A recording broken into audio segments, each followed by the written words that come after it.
Mr. Lowowitz, will you speak up so that this gentleman can hear every word that you say? What is your business? An auditor.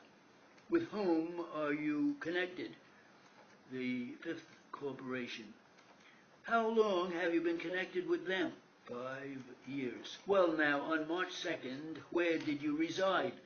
White Plains. And how long had you resided there? 2 years. Where do you reside now? Same place. And is the plaintiff in the action that has been brought here your wife? Yes. Now, on the morning of March 2nd, will you tell these jurors with exactitude what you did in connection with riding in a taxicab and what happened while you were so riding in it? We arrived at the West Side subway station around 3 o'clock in the morning. We got a taxicab there and told him to drive us home. The first thing I know, the car started to bump. My wife said, "No, not what your wife said. You can't say that. What was done?" I was told to tell the driver to stop this car driving so fast. Not what you were told. What did you do? I was holding or looking for the cigarette I dropped and trying to get the driver's attention to stop this car. Yes? When all of a sudden we went down in a crash right under the trestle there. Where was that with respect to the westerly end of that trestle? I should say just on the incline about 30 feet from the trestle where we finally stopped.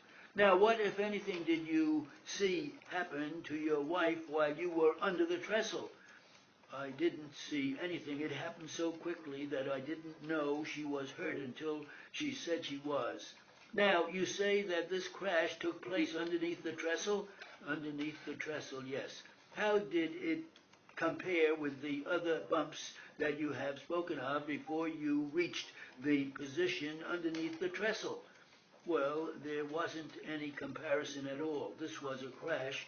The rest was a little jolting, as if you were going over a rough round or road.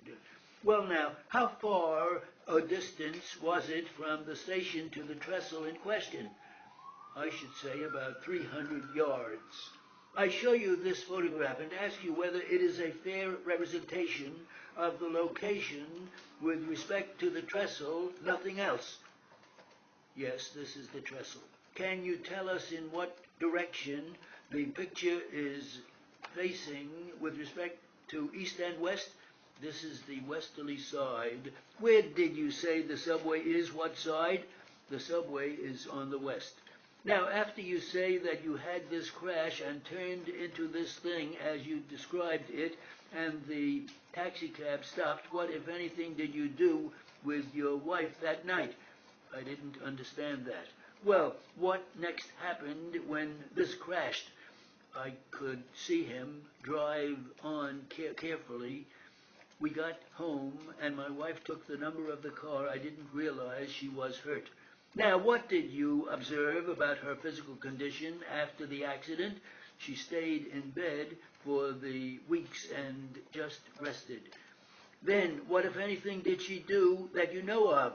I think I rubbed her back. I rubbed it, that is about all I did, and put heat to it. Then where did she go, if anywhere, subsequent to that? Whom did she consult, to your knowledge? A physician. Did your wife go to the hospital? Yes. How long did she remain at that hospital? 2 weeks. And then was she under anybody's care? Under a doctor's personal care. Now, will you state whether or not you hired any nurses for her during that time? There was a nurse during all the time she was there. How long did she remain there? 2 weeks, you say? Approximately 2 weeks. Then what, if anything, happened to her? What did she do subsequent to treatment at the hospital for 2 weeks? She came home. What did you observe her condition to be after she came home with respect to what she did? Did she do her housework as she had done it before? She wasn't able to do anything, not even light dusting. She couldn't lean over. And how long did that continue to your knowledge? It has continued right up to the present. If she dusts, she is all in.